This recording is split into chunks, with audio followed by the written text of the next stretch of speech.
ইয়ারমুখের যুদ্ধ, ঈমানের গর্জনে কেঁপে উঠেছিল সাম্রাজ্য। হে ঈমানদার জনতা, হে ইতিহাসের সাক্ষী হৃদয়, আজ আমি তোমাদের সামনে এমন এক যুদ্ধের কথা বলবো যে যুদ্ধ শুধু তলোয়ার আর ঢালের সংঘর্ষ ছিল না, ছিল সংখ্যার অহংকার বনাম ঈমানের শক্তি, ছিল দুনিয়ার শক্তির বিরুদ্ধে আখেরাতের বিশ্বাস। সেই যুদ্ধ ইয়ারমুখের যুদ্ধ।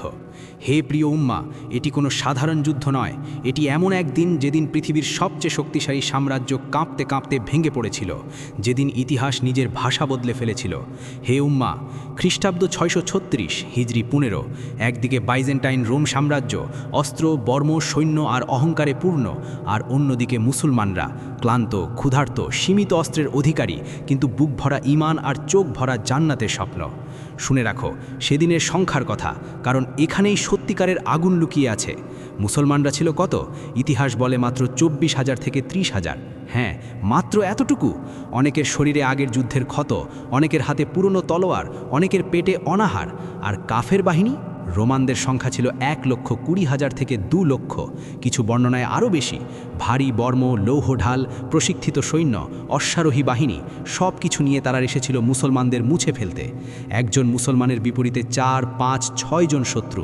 তাদের চোখে ছিল হাসি, এত কম সংখ্যক লোক আমাদের সামনে দাঁড়াতে এসেছে। কিন্তু তারা একটি জিনিস ভুলে গিয়েছিল, ঈমানের হিসাব কখনো সংখ্যায় হয় না। হে উপস্থিত জনতা, ইয়ারমুখের ময়দান কল্পনা করো, পেছনে গভীর খাদ, সামনে শত্রু, পিছু হটার কোনো রাস্তা নেই, মৃত্যু সামনে দাঁড়িয়ে। ঠিক তখনই আকাশ বাতাস ফেটে বেরিয়ে এলো সেই শব্দ, আল্লাহু আকবার, আল্লাহু আকবার। এই তাকবীর ছিল ঘোষণা, আমরা পালাবো না, আমরা সংখ্যাকে ভয় করি না, আমরা জান্নাতের দিকে এগিয়ে যাব। এই যুদ্ধে নেতৃত্বে ছিলেন আবু উবায়দা ইবনুল জাররাহ, একজন সেনাপতি যিনি ক্ষমতার নয়, বিনয়ের প্রতীক। তিনি জানতেন বিজয় আসবে আল্লাহর পক্ষ থেকে। আর যখন যুদ্ধের কৌশল বদলানোর প্রয়োজন হলো, তখন সামনে এলেন খালিদ ইবনুল ওয়ালিদ, আল্লাহর তলোয়ার। হে প্রিয় উম্মা, খালিদ এমন কৌশল প্রয়োগ করলেন যা রোমান সেনারা জীবনে দেখেনি। ছোট ছোট ইউনিট, হঠাৎ আক্রমণ, অশ্বারোহী বাহিনীর বজ্রগতি হামলা, কখনো ডান দিক, কখনো বাম দিক। শত্রু বুঝতেই পারল না আঘাত কোথা থেকে আসছে। রোমানদের বিশাল সংখ্যা তখনই তাদের দুর্বলতা হয়ে দাঁড়ালো। ভিড়, বিশৃঙ্খলা, আতঙ্ক সব কিছু ছড়িয়ে পড়ল। আর শোনো সেই আত্মত্যাগের কাহিনী। ইকরিমা ইবনে আবি জাহাল, একসময় ইসলামের শত্রু, আজ ইসলামের ঢাল। তিনি বলেছিলেন, আজ আমি মৃত্যুর সাথে চুক্তি করেছি। তিনি ও তার সাথীরা শত্রুর গভীরে ঢুকে পড়লেন, জানতেন ফেরার সম্ভাবনা নেই। তাদের রক্তে ময়দান রঞ্জিত হলো, কিন্তু শত্রুর সারি ভেঙে গেল। আর ছিল সেই আতঙ্কের নাম, দিরার ইবনুল আজওয়ার, কালো পোশাকে, বজ্রের মতো আক্রমণ। তার নাম শুনেই রোমান শিবিরে ভয় ছড়িয়ে পড়ত।